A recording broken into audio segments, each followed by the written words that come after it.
Kesineni నానిపై case నమోదైంది. తనపై social మీడియాలో అసత్య ప్రచారం చేస్తున్నారని ఎంపీ కేశినేని చిన్ని ఫిర్యాదు చేశారు.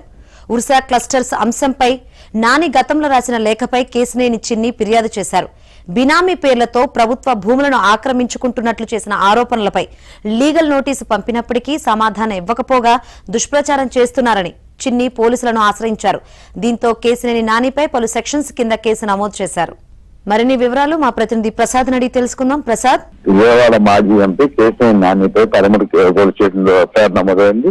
కానీ కొన్ని రోజులుగా ఎక్స్ వేదికగా ఆ మాజీ ఎంపీ కేశినేని నాని, ప్రస్తుత ఎంపీ విజయవాడ ఎంపీ కేశినేని చిన్ని పలు పోస్టులు పెడుతూ అతనిపై ఆర్థిక నేరాలు ఉన్నట్టు కూడా ఆరోపణలు చేశారు. ఆయనతో పాటు అతని ప్రతిమని కుమారుడు కూడా ఈ ఆర్థిక నేరాల్లో భాగస్వామ్యం వారిని చర్యలు తీసుకుంటూ ఈడీకి లేఖ రాయడంతో పాటు మరి తనకు అనుగా శిష్యుడిగా ఉన్న వ్యక్తిని ఇబ్బంది పెడుతున్నారంటే ఇటు సీఎం కి మానవ హక్కు సంఘం కూడా ఇటీవల లేఖలు రాసినట్టు ఎక్స్ వేదికగా ఈ నాని పలు ఆరోపణలు చేశారు. తన సోదరుడు అయినప్పటికీ కూడా వాళ్ళ తీవ్రమైన వ్యాఖ్యలు చేస్తూ కూడా పలు పోస్టులు కూడా పెట్టారు.